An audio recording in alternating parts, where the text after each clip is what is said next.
Ayan oh. Iba na yung pangalan. Dati Mount Lamin ito eh. Anong nangyari? Wait. Bakit iba na yung pangalan? Ayan oh. Ay. Akala ko ba Mount Lamin to? So ito yung ano nila guys, explanation. Grabe. Karating na tayo dito sa Mount Lamin.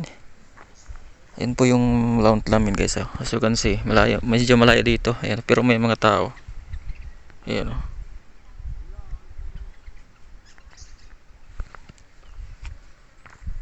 Ayan guys, stop over muna ako dito magkape. Kasi hindi pa ako nagkape. Ayan o. Naano ko na yung aking pagkapihan. Kasi nung umalis ako dun sa pinagtulugan ko, hindi ako nagkape. Ayan, nagkagaling lang nila sa Mount Lamin guys. Marami pa doon sa ano. Yun o. Yun o. Marami mga tao dyan. May nakita pa nga akong nagpapalipad ng drone kanina.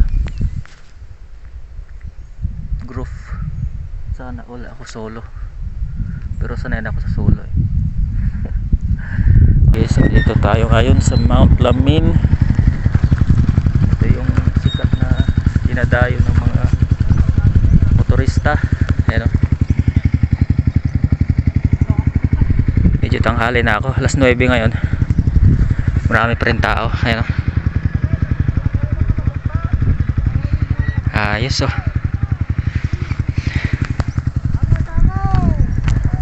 Pwede ang motor dito pero sa mga malalakas lang ng loob. Ayan.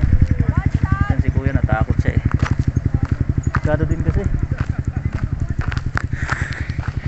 Try natin pumunta doon guys. Solo. Mas din nakikita ko dito may mga partner eh. Yan o.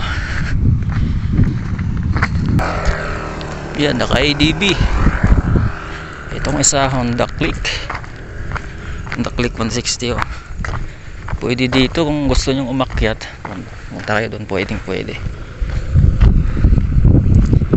Si kuya. Wait. Bakit iba na yung pangalan? Yan oh. Ay. Akala ko ba Mount Lamin to? Bakit iba na yung pangalan?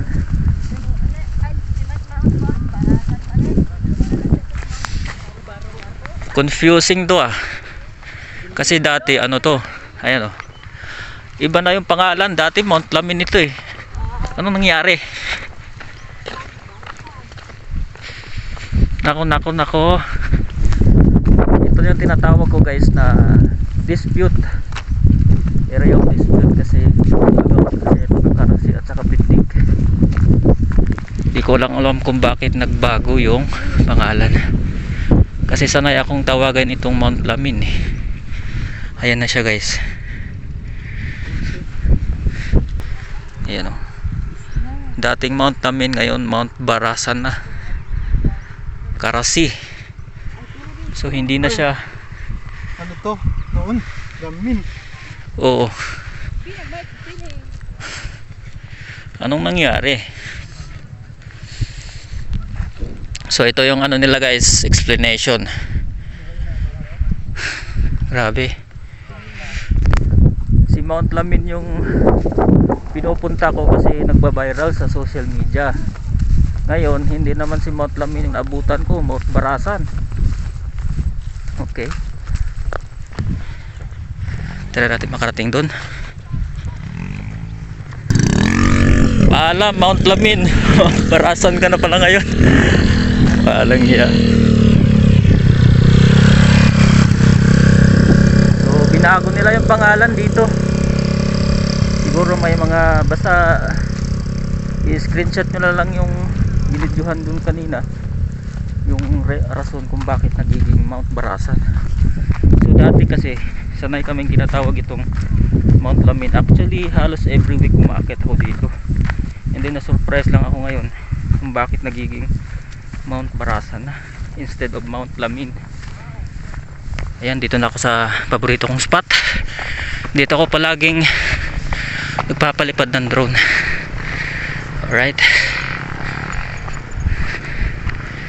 Yun oh, may mga tao pa doon. Ganda talaga dito mga ka-gems oh. Kita nyo naman yung view. So ito po yung dating tinatawag nilang Mount Lamin. Yan oh, ganda ng view. Ayan oh. Ganda. Kita nyo naman oh. Yung rolling hills na yan sa super cool and very majestic. Alright. Kita nyo naman yung view oh. Diba? Nakakapa refreshing.